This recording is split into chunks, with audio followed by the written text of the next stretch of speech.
ओम क्रीं क्रीं क्रीं ह्रीं ह्रीं ह्रीं हुम हुम हुम दक्षिणकालिके क्रीं क्रीं क्रीं ह्रीं ह्रीं ह्रीं हुम हुम हुम स्वाहा। माँ दक्षिणकालिके नमः। प्रसन्नवरदो भव, प्रसन्नवरदो भव, प्रसन्नवरदो भव। सिद्ध साधक परिवार के इस चैनल में आपको स्वागत है। जैसे आप सब जानते हैं, हम अपने इस चैनल में गुप्त से गुप्त दुर्लभ साधनाएं देते हैं, साथ ही साथ जानने योग्य बातों पर चर्चाएं भी करते हैं। जब चर्चाओं का कड़ी चल ही रहा है, तो इस कड़ी में आज हम बात करेंगे इतर योनि क्या है। इतर योनि मतलब प्रेत योनि क्या है। ये सत्य है कि जब तक मनुष्य को पूर्ण मुक्ति नहीं मिल जाता है, तब तक ये जीवात्मा भटकती रहती है। पुनर्जन्म अथवा अन्य योनि में जन्म न मिलने पर अमृत जीवात्मा भूत प्रेत पिशाच योनि में चले जाते हैं और बालकों को, स्त्रियों को तथा सामान्य गृहस्थों को परेशान करते हैं। भूत प्रेत पिशाच बाधा को मजाक नहीं समझें, इस तर्क में नहीं पड़े कि इसका प्रमाण क्या है। जब बार बार ऐसी बाधाएं आते हैं, तो जिन लोगों को जीवन में ये पीड़ाएं भोगनी पड़ती हैं, सिर्फ वो ही समझ सकते हैं इतर योनियों का, प्रेत योनियों का प्रभाव क्या होता है हमारे जीवन में। जैसे कि हम सब जानते हैं, हमारा वर्तमान जीवन हमारे पूर्व जन्मों से जुड़ा हुआ है। पुनर्जन्म के सिद्धांत भगवान श्री कृष्ण ने गीता में विस्तार से समझाया है।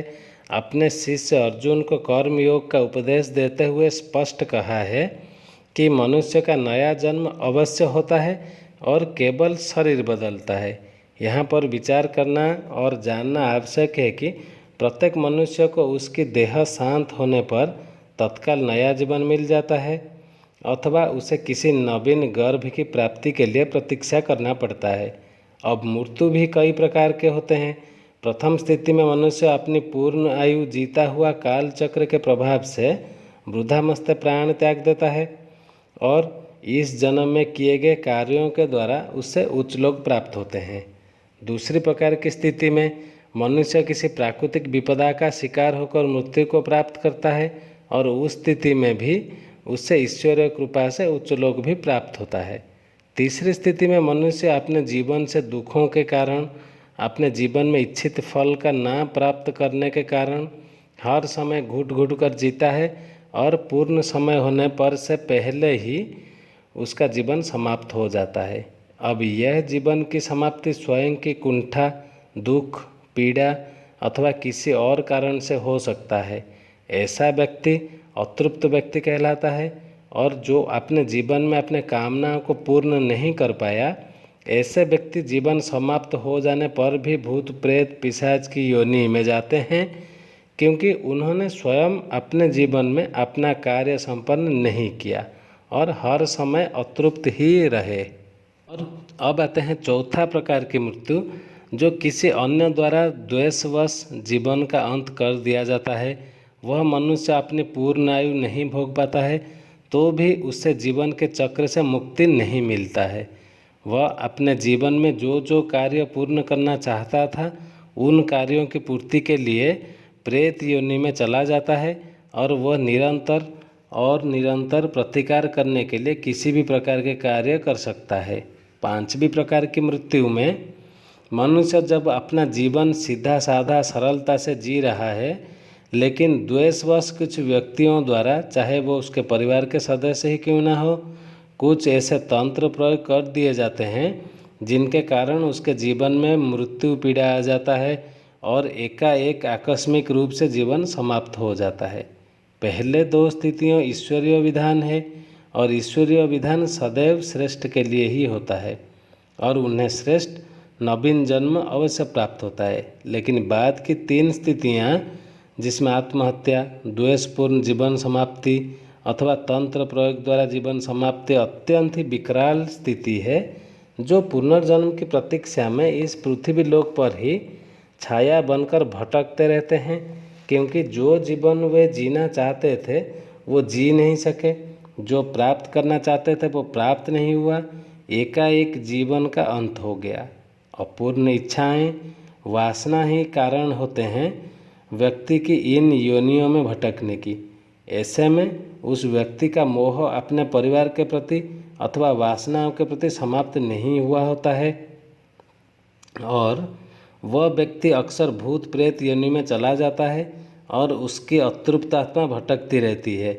ऐसे परिवारों में जिनमें कोई आकस्मिक मृत्यु हो गई हो, उसमें बहुआ इस तरह की बातें सुनने या देखने को मिलते हैं कि उस परिवार का कोई सदस्य विभ्रमित हो जाता है, पागल हो जाता है अथवा असामान्य व्यवहार करने लग जाता है। इसका सीधा सा कारण है कि दिवंगत आत्मा परिवार के सबसे कोमल वृत्ति वाले सदस्य को अपना माध्यम बना लेती है और इसके द्वारा जहां एक और परिवार में रहने की अपनी अपूर्ण इच्छा पूरी करती है, वे अपनी अपूर्ण कामना तृष्णा को पूर्ण करने के लिए माध्यम बना लेते हैं और वह व्यक्ति बिल्कुल ही विचित्र व्यवहार करता है, जिसे सामान्य रूप से पागलपन कहा गया है। वास्तव में इन सब घटनाओं के पीछे इतर योनियों और भूत प्रेत योनियों का ही हाथ होता है। इतर योनियाँ अर्थात जो मनुष्य जीवन से बाहर निकल गई है लेकिन उन्हें ऊर्ध्वलोक प्राप्त नहीं हुआ है, इसीलिए वो मृत्युलोक के प्राणियों के इर्द गिर्द ही मंडराती रहती हैं। इसी से हमारी भारतीय धारणा सदैव से यही रहा है कि व्यक्ति अपने तृष्णाओं से मुक्त रखे। ऐसी योनियों का संसार अत्यंत ही पीड़ादायक होता है।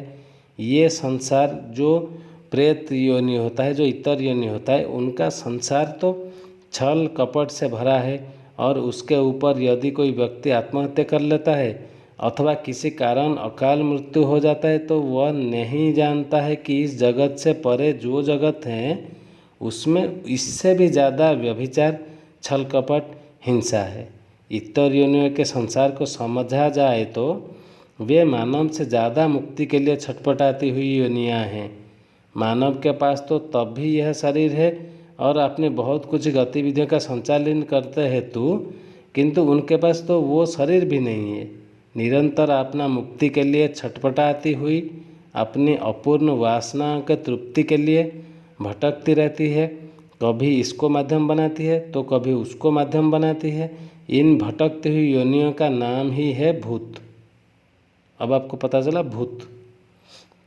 जो व्यक्ति भूत प्रेत पिशाच योनि में चले गए हैं और अपने परिवार को अपनी अतृप्त इच्छाओं की पूर्ति के लिए परेशान करते हैं, कष्ट देते हैं, उन भूत योनियों के सदस्यों का मुक्ति आवश्यक है। तो आज के लिए ये छोटा सा ही हमारा आलोचना था कि मृत्यु कितने प्रकार के होते हैं, इतर योनि क्या होता है, भूत कौन होता है, यही विषय में था। तो इसके लिए अगर कोई आपका विशेष जानकारी चाहिए हो तो आप ईमेल में संपर्क करें, आपका पूर्ण मार्गदर्शन कर दिया जाएगा। वीडियो को अपने ग्रुप में शेयर करें, सब्सक्राइब कर लें चैनल को। आज के लिए बस इतना ही था। ओम क्रीम क्रीम क्रीम ह्रीम ह्रीम ह्रीम हुम हम दक्षिणा कालिके क्रीम क्रीम क्रीम ह्रीम ह्रीम ह्रीम हुम हम स्वाहा मां दक्षिणा कालिके नमः प्रसन्न वरदो भव प्रसन्न वरदो भव प्रसन्न वरदो भव।